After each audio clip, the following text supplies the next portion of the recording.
Is this thing on? Welcome back to Movies TV Mad. Of course, you can follow me on Twitter at Movies TV Mad. So in this video, I'm going to discuss with you how I would have implemented my own DC Extended Universe. Now, yesterday I did a video called Hollywood Failed Superman, and I explained what kind of Superman film I would make. So you should refer to that video in the continuation of this discussion.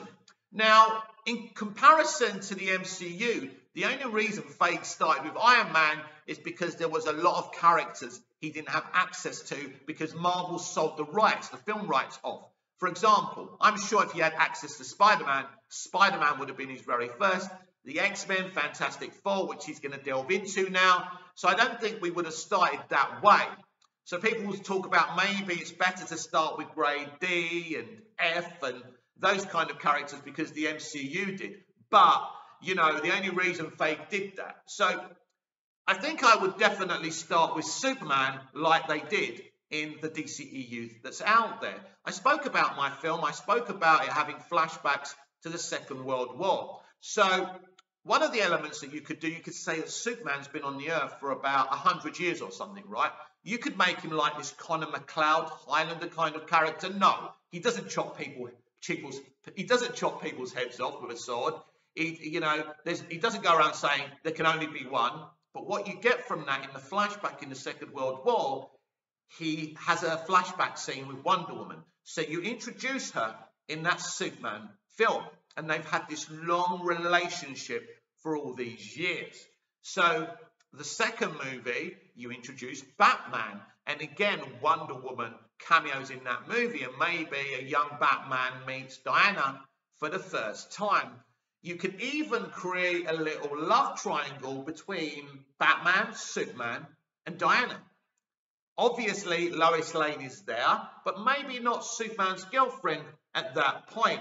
Maybe I'd want a relationship between Diana and Clark before I go to the ultimate romance between Lois and Clark. And that's something I would do. And so you've set up a DC Extended Universe already, which is very faithful to the source material because of the dynamic between Wonder Woman, Superman, and Batman. And then you have to decide what films to do next. But ultimately, it doesn't really matter. You can even start a DC Extended Universe with a Justice League movie. You introduce the characters. They don't need origin stories. They're just there. They're the Justice League, and they have a threat to deal with. But you can deal with their personalities, and you can still flesh their characters out.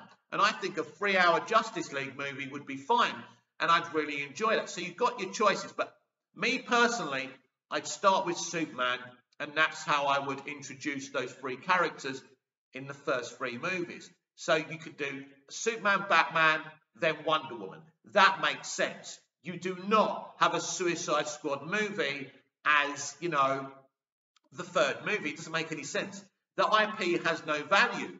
Now, what you could do later down the line, and the only reason the first Suicide Squad was successful is because they represented the relationship between Harley and the Joker. That's the truth. It wasn't just because Harley was great in that film and that's why it was successful. If Harley was such a pull on her own, then Birds of Prey would have done really well and people would have gone to see her again in James Gunn's The Suicide Squad in movie theatres, and they didn't.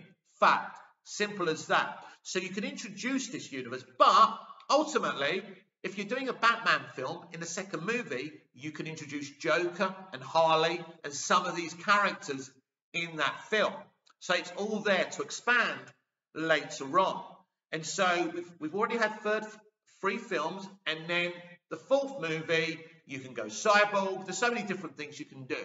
You can go Green Lantern, and I think Green Lantern is a universe within itself. It's Star Wars within the DC universe. And there's so many interesting ways you can go with that, and that's something you can look to. Eventually, right, you set these characters up.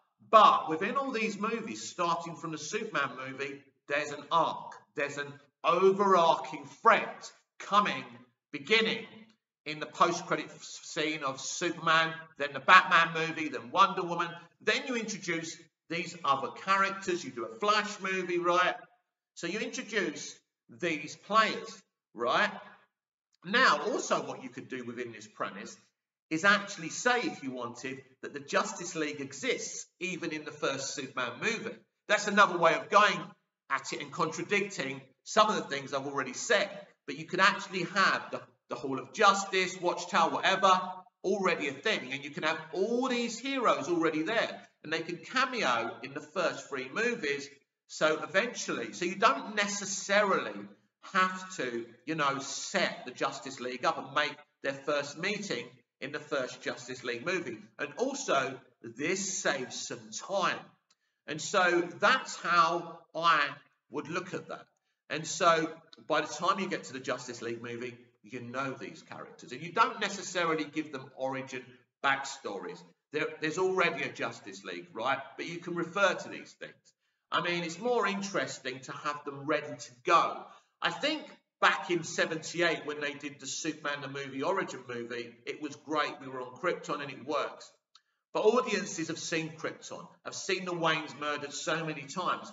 And even though these things don't really affect me, modern day audiences are kind of jaded by origin stories. And I think this is why Feige, when he does origin stories for characters now, has a lot of cameos and crossovers, because it's more fun for audiences. And ultimately, the MCU is a business as well as an entertainment platform. And they do the things that people want and people expect. They're now slaves to that. But that's okay because it works no matter how we criticize them. Probably out of jealousy because of their success. And so this is what you do. So when you get... So as we're going towards Justice League, this overarching threat keeps on getting teased in these post-credit scenes. You can have Brainiac's skull ship getting closer and closer. Supergirl can be Brainiac's prisoner as we get further along in the movies. In another post-credit scene, we notice that Supergirl, Kara Zor-El, is on that skull ship. And so this could be a very personal Justice League story for Superman. So by the end of that Justice League movie, or let's restart again. By the end of that Justice League movie, we've introduced Supergirl. She's gone through the mill with Brainiac, and she's with Superman, her cousin.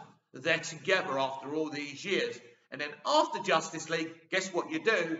You do a Supergirl movie, but you adapt her from the source material. No one's ever looked at how amazing Kara is in the comics. The Supergirl show had a great actress, but it wasn't a great show, and it wasn't interested in the source material. It was only interested that after the super, it said girl. And that's the problem with these people today. So Supergirl would be my next movie after Justice League. And as I say, you've introduced them all, but there were already a Justice League when the Superman film, the first film, starts.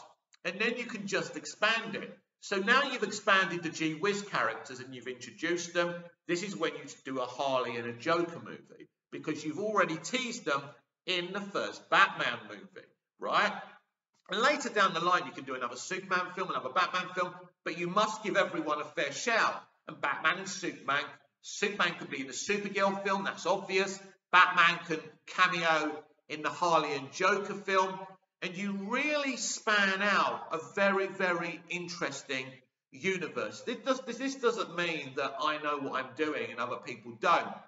This is, for me, these are just common sense decision making. And if you imagine it, if we set things up this way, what an amazing, entertaining, magical DC universe we would have had. But we can still have that. I have my doubts that we'll get here, but hopefully we will. This has been Movies TV Mad. I'm Mick, your host with the most. Just ask your girlfriends and your wives. Like, share, comment, subscribe, hit the notification bell so you never miss this perfection. And I'll see you again tonight when I'm live here on Movies TV Mad. Until then, goodbye, au revoir, auf Wiedersehen.